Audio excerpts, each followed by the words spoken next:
My ex-wife texted me out of nowhere saying it was urgent. I ended the conversation before it started, another time. Could you ever imagine someone you love, someone you share your life with, suddenly treating you like a complete stranger, all because of a self-help book? What if that book then became a weapon, threatening to tear your entire relationship apart, until you decided to fight back with their exact words? So, this whole mess? It started about 2 years ago, and honestly, looking back, I'm still trying to process how completely unhinged the entire situation became. My girlfriend, Autumn, and I? We'd been together for 3 years, living in our cozy Denver apartment for about 18 months. We had what I truly believed was a rock-solid relationship. Not some fairy tale romance, just good, normal couple stuff. I'd usually cook dinner, she'd master our social calendar. We split bills down the middle, divided chores, even had our silly debates about who forgot to restock the fridge. It was comfortable. It was genuine. It felt like us. But then, on one random Wednesday evening in March, everything just shattered. I got home from my investment firm around 6, started whipping up spaghetti, her absolute favorite comfort food, and found her curled on our old thrift store couch, lost in a book. Totally normal. After battling it out in tech marketing all day, she always unwound by reading before our evening chill out. I finished loading the dishwasher after dinner, then went to join her. I plopped down on the couch, slung my arm around her shoulders, just like I had probably 500 times over the last year and a half. But this time, she jerked away. Not a gentle shift, not a hold on a sec, but a full-blown recoil. Like I'd just tried to touch a burning stove. The look on her face? I'd never seen it before in our 3 years, a strange mix of alarm and cold determination. "We need to discuss something serious," she announced, snapping the book shut with a deliberate, echoing thwack. That's when I saw the title, etched in gold on a purple cover, Boundaries in Love, Reclaiming Your Individual Identity in Romantic Relationships. Oh, if only I'd recognized that as the blaring siren it was. All right, I managed, trying to keep my voice even though a cold dread was already knotting up my stomach. "What's going on in that head of yours?" She'd clearly rehearsed this entire speech. Her posture was completely different now, shoulders back, spine straight, like she was about to deliver a high-stakes presentation to a room full of corporate executives. "I've been doing extensive thinking about our relationship dynamic lately," she began, her voice stiff. "We've fallen into patterns that aren't healthy for either one of us. We're too entrenched in each other's lives." Entrenched. That word hung in the air, completely alien to our relationship. In 3 full years, Autumn had never used psychological jargon to describe us. She was way more likely to say we were boring or stuck in a routine. "Autumn, we live together," I pointed out, trying to inject some lightness into the conversation. "We share a bedroom, split the rent, debate whose turn it is to scrub the toilet. Being close is kind of the whole point of a relationship, isn't it?" "That's precisely what I'm referring to," she said, her voice taking on this clinical quality, like a therapist explaining a diagnosis. "True closeness requires maintaining individual integrity. I'm establishing healthy boundaries based on my core principles." There it was. That specific phrase. It would soon become my absolute least favorite combination of words in the English language. The way she emphasized principles made it sound like I'd been violating some sacred universal law just by wanting to be physically close to my girlfriend after a 9-hour workday. "What specific boundaries are we discussing here?" I asked, a part of me genuinely not wanting to hear the answer. "I need space from some of our established physical and emotional patterns to maintain my sense of self. This is fundamentally about emotional integrity. We've developed codependent behaviors that prevent both of us from growing as individuals." Codependent. Another term that had never, ever surfaced in our relationship vocabulary until this moment. I sat there, trying to process what she'd just articulated. 3 years of dating, 18 months in this comfortable apartment, making plans for weekend getaways to the mountains, casually discussing getting a dog when our lease renewed, and suddenly she needed distance from our patterns to maintain her sense of self. "Since when do you need to maintain your sense of self away from me?" I asked, directly. "Since always, Dominic." I just never had the proper language to articulate it before.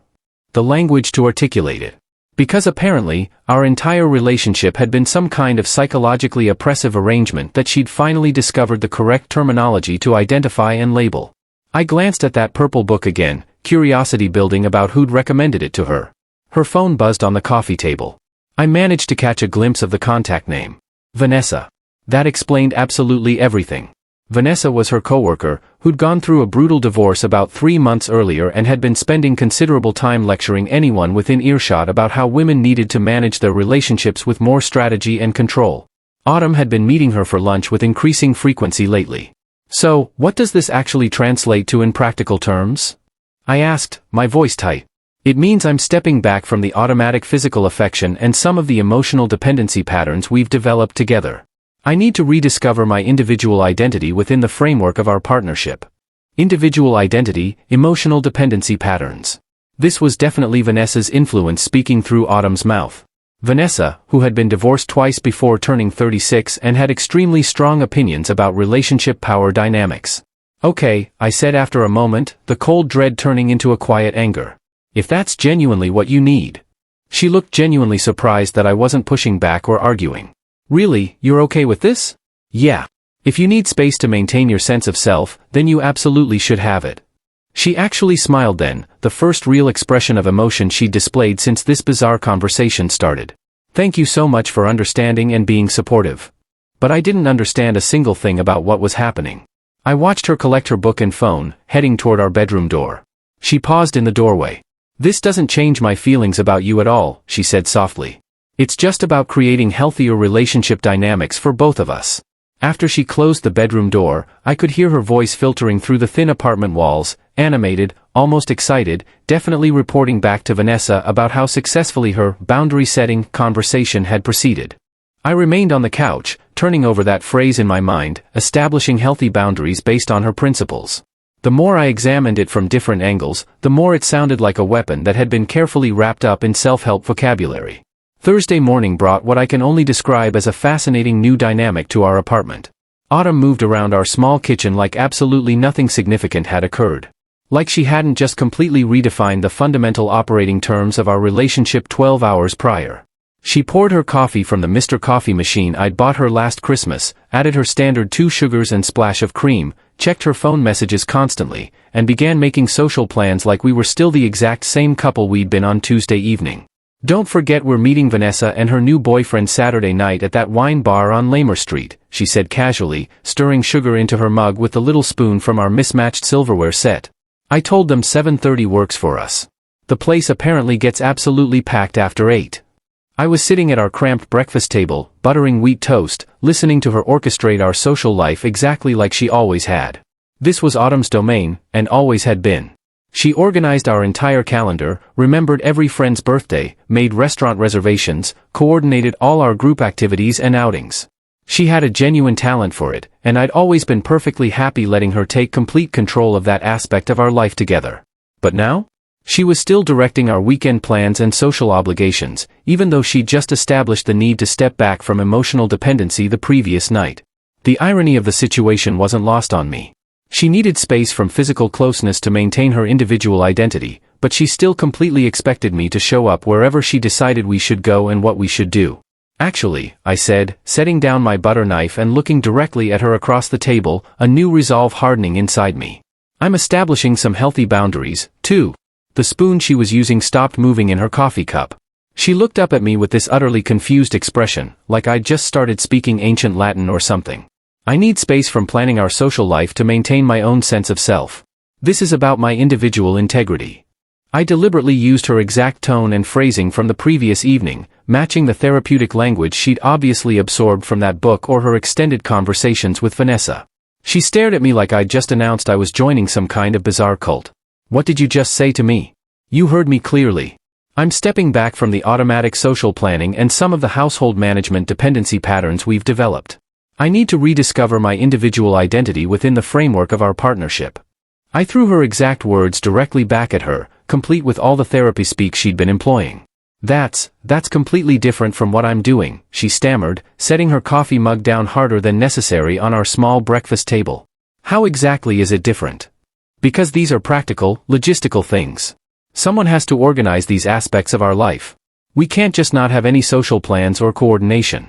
And someone has to maintain physical closeness and emotional connection in romantic relationships, I replied calmly and evenly. But you stepped back from that based on your principles. Her face started transitioning to that particular shade of red always turned when she was getting frustrated but simultaneously trying to maintain her composure. You're being completely ridiculous right now. I'm being entirely consistent. If we're establishing new boundaries about maintaining our individual identities, then those boundaries apply equally to both of us. I don't understand why your need for emotional space is somehow more valid or legitimate than my need for logistical space. But I need you to handle these organizational things, she said, and for the first time, I detected genuine panic creeping into her voice. And I needed you to not treat me like some boundary-violating stranger for wanting basic physical closeness with my girlfriend. But here we are. She opened her mouth to formulate an argument, then seemed to realize she didn't have a solid response ready. The logic was completely airtight, and she absolutely knew it. If establishing boundaries was genuinely about principles and individual integrity, then my boundaries were precisely as valid as hers. She grabbed her coffee mug and headed toward the stairs. This conversation is definitely not over, she called back over her shoulder. You're absolutely right, I said to her retreating figure. It's really just getting started. I heard the bedroom door close firmly, followed almost immediately by the muffled sound of her voice on the phone, calling Vanessa for backup and strategic guidance, undoubtedly. But here's what she didn't comprehend yet. I wasn't playing some temporary game or trying to score points just for the sake of being petty. If she wanted to fundamentally redefine what boundaries looked like in our relationship, then we were going to explore that new definition thoroughly and with complete consistency. Friday evening brought the escalation I'd been anticipating. Autumn came home from work carrying expensive Thai takeout from that upscale place downtown, which was highly unusual since we typically cooked together on Friday nights. Even more telling was her entire demeanor. She had that purposeful, focused energy of someone who'd spent the afternoon receiving strategic advice and had prepared specific talking points. We need to have a serious discussion about this situation, she announced, arranging the food containers on our kitchen table with deliberate, careful precision. She was approaching this like a formal business meeting, employing the same professional tone she used for difficult conversations with clients at her marketing job. Sure thing, I said, retrieving plates from the cabinet. What specifically is there to discuss? What you're doing isn't equivalent to what I'm doing, she began, and I could immediately detect that these were coached, prepared talking points. The phrasing was too polished, too deliberately constructed. What I established Wednesday evening was about personal boundaries and emotional health. What you're doing is just being spiteful and retaliatory. I had to give her credit. That was a fairly sophisticated attempt to justify the obvious double standard. Someone had definitely helped her construct this particular argument over pad thai and spring rolls. So when you establish boundaries, it's about health and wellness, I said, serving myself some curry. But when I establish boundaries, it's spite and retaliation? Yes, exactly. Because household management and social coordination aren't the same thing as physical boundaries. One involves bodily autonomy. The other is just about basic relationship maintenance and responsibilities. Interesting distinction you're making. So, my autonomy over my time and energy doesn't matter at all. That's not what I'm trying to say. Then what exactly are you saying? Because it genuinely sounds like you want the right to establish whatever boundaries you choose while simultaneously denying me that same right. She took a deliberate breath, clearly transitioning to her next prepared talking point. Physical closeness is fundamentally different because it involves consent and personal space. Household tasks are simply part of living together as partners. And emotional labor isn't part of living together as partners? I pressed. Planning your entire social life. Remembering your appointments and obligations, managing your schedule and commitments, that's not intimate? That doesn't require my ongoing consent? I watched her realize in real time that her carefully prepared arguments weren't holding up under straightforward logical scrutiny. Vanessa and whoever else she'd consulted had provided her with talking points, but apparently hadn't taught her how to defend them when questioned with basic logic. You're deliberately twisting everything I'm saying, she said, falling back on the default response of someone whose argumentative position was actively crumbling. I'm applying your own logic with complete consistency. You don't want to feel obligated to be physically affectionate just because we're in a committed relationship. I don't want to feel obligated to manage your social calendar just because we happen to live together. You're being deliberately obtuse about this. I'm being precisely as obtuse as you were Wednesday night when you decided to completely redefine our entire relationship dynamic based on a book recommendation from your recently divorced coworker who clearly has an agenda. That observation hit home hard. Her face flushed noticeably, and she set down her fork. This isn't about Vanessa, she insisted. Isn't it, though? When exactly did you start reading relationship self-help books? When did you start using clinical words like angst and codependent to describe us? Because 3 months ago, you were perfectly content and happy with our supposedly unhealthy patterns. She opened her mouth to formulate a response, then closed it without speaking. We both knew exactly when this had started. Right around the time Vanessa had moved back to Denver after her divorce, bitter and overflowing with theories about how women needed to manage relationships more strategically to avoid being taken advantage of. "Fine," she said finally, her voice tight. "I'll organize my own social life from now on." "Don't ask me for help," I replied. "I'm maintaining my sense of self." "Stop saying that exact phrase." "Why should I? You seem to think it was a perfectly reasonable thing to say Wednesday night." She pushed back forcefully from the table, frustration written across every feature of her face. "This entire situation is insane. You're acting like a completely different person than who I know." "No, I'm acting like someone who learned some new vocabulary, boundaries, principles, emotional integrity. Turns out they're pretty useful concepts when applied consistently." The rest of the weekend followed this exact same pattern. Every single request, every assumption, every little thing she'd taken for granted in our relationship got the identical response. Could I help her research new apartments for when our lease was up for renewal? Sorry, I needed space from housing decisions to maintain my individual identity. Could I pick up her prescription refill since the pharmacy was located near my office? I was establishing boundaries about running errands based on my core principles. Could I give her feedback on the presentation she was preparing for work? I needed distance from professional support obligations to preserve my sense of self. By Saturday morning, Autumn was clearly becoming desperate. She spent literal hours on her phone coordinating something elaborate. I could overhear fragments of her conversations from the kitchen where she was stress cleaning our already spotless apartment. "No, he's being completely unreasonable about everything," she said to someone, almost certainly Vanessa. "Yes, I know you warned me this exact thing might happen, but I honestly thought, okay, yes, that approach could work." Several minutes later, another phone call. "Vanessa, it's me. Listen, I need to cancel our plans tonight. Something came up with Dominic's family situation." No, it's totally fine. We can easily reschedule for next weekend. This is more important right now." When she finally came into the living room, she had that determined look she got when she'd made a firm decision about something. "I was thinking we could have dinner at your parents' house tomorrow evening," she said. But something about her delivery felt calculated and staged. "Your mom called yesterday and mentioned they haven't seen us in several weeks."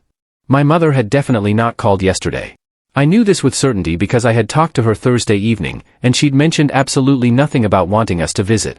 But I also recognized that Autumn was orchestrating something specific, and I was genuinely curious to see what her plan involved. "That sounds really nice," I said neutrally. "Should we bring something to contribute?" "I already made that lemon poppy seed cake your dad absolutely loves," she said, gesturing toward the kitchen counter, where a perfectly wrapped cake sat cooling on a wire rack. Autumn had never made lemon poppy seed cake for my family before in 3 years. She was pulling out every stop for whatever performance she had carefully planned. Sunday arrived with Autumn's orchestrated plan in full motion. We drove to my parents' house in the suburbs at 4 o'clock sharp, Autumn carrying her homemade cake like some kind of peace offering or tribute. My dad was in the garage working on his perpetually broken-down pickup truck. My mom was in the kitchen preparing what she called Sunday supper, which was really just an excuse to cook excessive amounts of food and force leftovers on whoever happened to be around. My younger brother, Griffin, was already there, sprawled across the couch watching the pre-game show and drinking one of Dad's beers. He'd graduated from Colorado State in the spring and was working construction while trying to figure out his actual career path.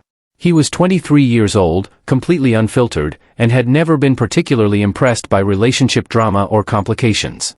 "Hey, Dominic," he called out as we walked through the door. "Autumn, good to see you. Mom's been cooking since literally noon, so I really hope you brought your appetite." Autumn smiled warmly and made polite small talk with Griffin while I went to help Mom in the kitchen. She was making pot roast with all the traditional fixings, the kind of elaborate meal that consumed half the day to prepare and filled the entire house with the comforting smell of home cooking. "How are you two doing these days?" she asked, glancing toward the living room where Autumn was asking Griffin about his construction job with exaggerated, unusual interest. "We're managing fine," I said, though I suspected that status was about to be seriously tested. "She seems particularly energetic today." My mother was extraordinarily observant. She'd raised 3 boys and had developed a sixth sense for detecting when someone was up to something. Autumn was definitely performing at a significantly higher level than usual, laughing too loudly at Griffin's mediocre stories and complimenting Mom's decorating choices with unusual enthusiasm. Dinner began normally enough. Autumn had been playing the role of perfect guest flawlessly, complimenting the food enthusiastically, asking thoughtful questions about my parents' recent trip to Mesa Verde, presenting her homemade cake, which Dad praised with genuine enthusiasm. She'd volunteered to help with dishes and was engaging Griffin about his construction work with unusual interest and energy. But I could feel her building towards something specific, like atmospheric pressure gathering before a storm. About halfway through the pot roast, she executed her planned move. "Dominic's been different lately," she said during a natural lull in the conversation, her voice carrying precisely the right note of confused concern. "More distant than usual, I guess. Not quite himself." My fork stopped its journey halfway to my mouth. Here it was. "Different in what way?" Mom asked, immediately shifting into protective mother mode. "I'm probably just being overly sensitive," Autumn continued, playing her role with perfect execution. "But he seems withdrawn lately, like he's actively pulling away from our relationship. I keep trying to understand what's changed or what I might have done wrong." Griffin looked up from his plate with sudden interest. Dad set down his beer bottle. Mom was studying my face with the intensity of a detective examining critical evidence. "Is everything all right at work?" Dad asked me directly. "Work is completely fine," I said calmly and evenly. I wasn't going to allow Autumn to control this narrative without presenting the actual facts. "It's definitely not work-related," Autumn said quickly, cutting in. "It's more personal, more relationship-related issues." "What kind of relationship problems are we discussing?" Mom pressed, her voice sharpening noticeably. This was Autumn's carefully planned moment. She had maneuvered the conversation exactly where she wanted it, with my entire family focused intently on her concerns about my supposedly problematic behavior. In her mind, this was where the family pressure would activate, where everyone would tell me to stop being difficult and go back to being the accommodating boyfriend she was accustomed to. But she'd made a crucial miscalculation. She'd forgotten that my family knew me extremely well, and they knew her, too. They could sense when something about a story didn't add up properly. "It's hard to explain exactly," Autumn said, playing the confused and hurt girlfriend with perfect execution. "He's just different now. Cold, I suppose, like he doesn't want to be close or connected anymore." I let her complete her entire performance before responding to anything. She'd painted a detailed picture of herself as the concerned, caring girlfriend dealing with an inexplicably distant boyfriend for no apparent reason. It was a compelling story, well delivered with emotional authenticity, and it might have worked effectively if she'd been talking to people who didn't know us both intimately. "Let me ask all of you a question," I said, setting down my fork and looking around the table at each person. "If someone told you Wednesday night that they needed to establish firm boundaries in their relationship and step back from physical closeness to maintain their individual integrity, would you think it was reasonable for their partner to apply that same exact principle to other areas of the relationship?" The room went absolutely silent. Griffin's beer bottle stopped its journey halfway to his mouth. My parents exchanged a significant look. "What exactly did she say to you Wednesday night?" Mom asked, her entire tone shifting completely. Autumn's face started visibly losing color. This wasn't how her carefully written script was supposed to go. "She told me she was establishing healthy boundaries based on her core principles," I continued calmly and factually. "She said she needed space from our physical and emotional patterns to maintain her sense of self. She said our relationship had become codependent and enched." "Enched?" Dad repeated, raising an eyebrow skeptically. And when I asked what that meant in practical terms, she explained she was stepping back from automatic physical affection and emotional dependency to rediscover her individual identity within our partnership. Griffin let out a low whistle of disbelief. "Damn, Autumn, that's some seriously heavy therapy language you're throwing around." "Language, Griffin," Mom said automatically. But her complete attention was focused entirely on Autumn, who was looking increasingly uncomfortable. "So after she established her boundaries," I continued, "I figured it was only fair and reasonable to establish some of my own. If she needed space from physical closeness to maintain her sense of self, then I needed space from social planning and household management to maintain mine." "That's not the same thing at all," Autumn said quickly. But her voice lacked the confidence she displayed earlier. "How is it different?" Dad asked directly. "Sounds like the exact same principle to me." "Because physical boundaries are about consent and personal autonomy," Autumn said, falling back on her coach talking points desperately. "Household responsibilities are just basic partnership obligations that come with being together." "So, your autonomy matters, but his doesn't?" Griffin asked, cutting straight to the heart of it with the brutal honesty that only younger brothers can deliver without hesitation. "It's more complicated than that simplistic interpretation," Autumn insisted. "Is it really?" Mom asked.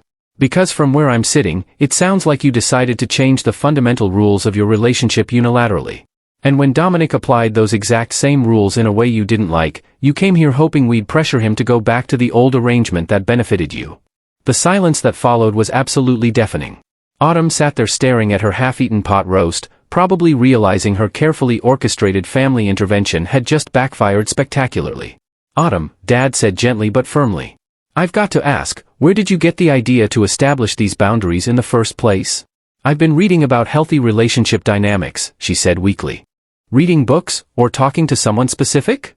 Mom pressed. Autumn's phone buzzed loudly on the table. I caught a clear glimpse of Vanessa's name illuminated on the screen. The timing genuinely couldn't have been more perfect. Vanessa? Mom asked, reading the notification. Your coworker who just went through that messy divorce? The same Vanessa who's been telling literally anyone who'd listen that her ex-husband was emotionally abusive because he expected her to cook dinner occasionally and remember his birthday, Griffin added helpfully. She's been helping me understand relationship dynamics better, Autumn said, but even she seemed to hear how weak and defensive it sounded. Honey, Mom said, her voice taking on that patient tone she used when she was about to deliver a serious life lesson. I've been married to your father for 32 years. I've seen a lot of relationships work beautifully and a lot of relationships fail miserably. And the ones that fail usually have one thing in common. Autumn looked up expectantly. They involve people who take relationship advice from folks whose own relationships didn't work out. Vanessa is just trying to help me, Autumn said, but there was absolutely no conviction remaining in her voice. Is she really? Dad asked. Because from here, it looks like she's trying to make you exactly as miserable as she currently is. Monday evening, Autumn came home looking completely defeated. She sat down on the couch next to me, still maintaining her boundaries by not sitting too close. I called my dad today, she said quietly, almost whispering. How's Robert doing? He asked me about you, about us and our situation. She picked at a loose thread on the cushion. I told him everything about what's been happening. And what did he say? He asked me if I thought you were treating me badly before Wednesday night. I waited silently and I told him no. You've always been good to me. Kind, supportive, patient, all of it. So, what did he say to that?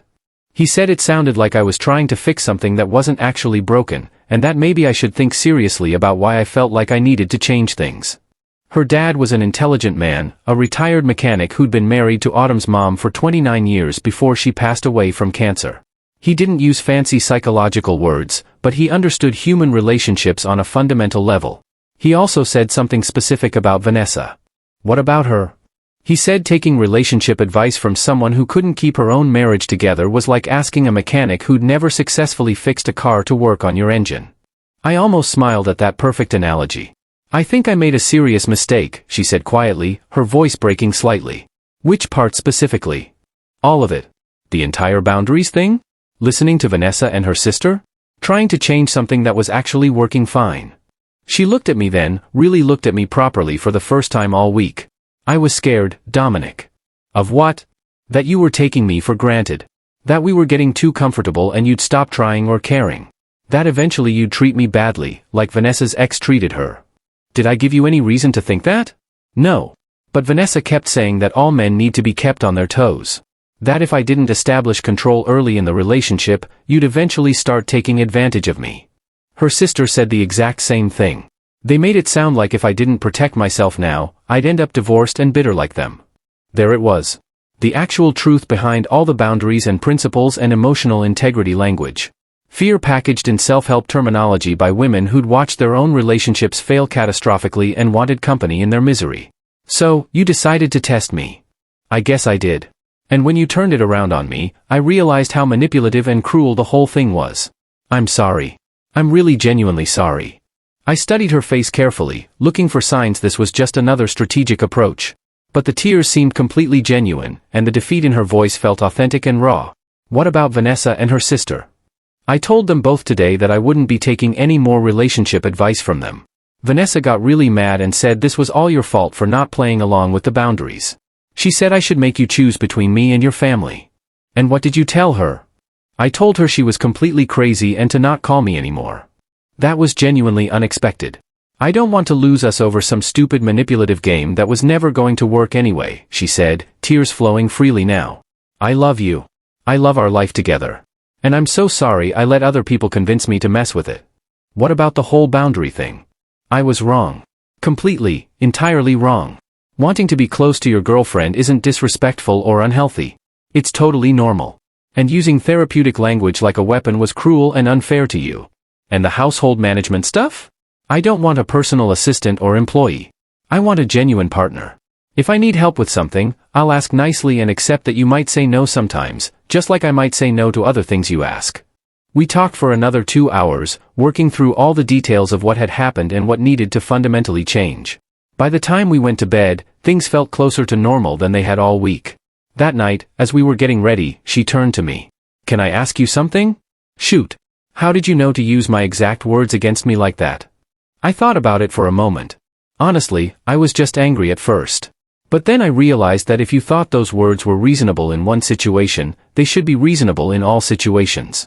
And when you kept arguing that it was different, that's when I knew it wasn't really about boundaries or principles at all. It was about control. She nodded slowly. I hate that I put us through this whole ordeal. Hey, I said, sitting next to her on the bed. We worked it out. That's what actually matters.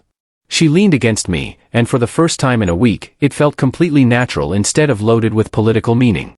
I missed this so much, she said quietly. Missed what specifically? Just being normal with each other. 3 months later, Autumn came home from work with huge news. She'd gotten the major promotion she'd been working toward for over a year, marketing manager with a substantial salary increase and her own private office. I picked her up and spun her around while she laughed. We'd been noticeably stronger since working through our problems. Not because conflict itself was good, but because we'd learned to communicate honestly instead of playing games or following other people's destructive scripts. While cleaning out her desk at work, she'd found that Purple Boundaries book. She brought it home to show me before throwing it away. You know what's funny? I said, flipping through all her highlighted passages. Some of this content isn't actually wrong, just not the way you were applying it. What do you mean? Like, it's genuinely good to maintain your own interests and friendships and sense of self. But that doesn't mean creating artificial distance from your partner. It means being a complete person who chooses to be close to someone, not someone who needs relationship strategies to feel in control. She nodded thoughtfully. Vanessa and her sister made it sound like relationships were these constant power struggles where someone always had to be winning. Well, they're both divorced. Maybe not the best relationship role models to follow, you think? She laughed genuinely. My dad was absolutely right. I was asking a mechanic who'd never fixed a car to work on my engine. We tossed the book in the trash together. So, what do you want to do to celebrate the promotion? I asked.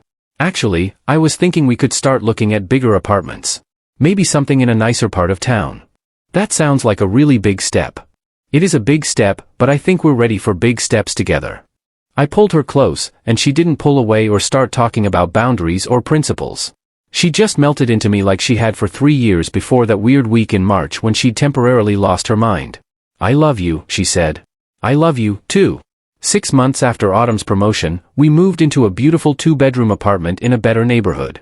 A year after that, I proposed during a weekend trip to the mountains. She said yes immediately, without needing to consult any books or friends about whether accepting was compatible with maintaining her sense of self. We got married on a beautiful Saturday afternoon in a park ceremony with both our families present. Robert walked her down the aisle, and in his speech at the reception, he said that the best relationships are built by 2 complete people who choose each other every single day, not by people who need manipulative strategies to manage each other. Vanessa wasn't invited to the wedding. Neither was her sister. Looking back now, that week where everything went completely wrong was probably the best thing that could have happened to our relationship. Not because conflict itself is good, but because we learned how to communicate honestly, how to spot manipulation disguised as self-improvement, and how to trust each other instead of listening to outside voices who had their own agendas and baggage. Sometimes the worst moments teach you what you're really made of together. And we discovered we were made of something pretty resilient. Seriously, what would you have done in my place? Have you ever had someone try to weaponize self-help advice against you, or felt like you were navigating a conversation in a completely alien language? Tell me what you think in the comments below. I'd really love to hear your experiences.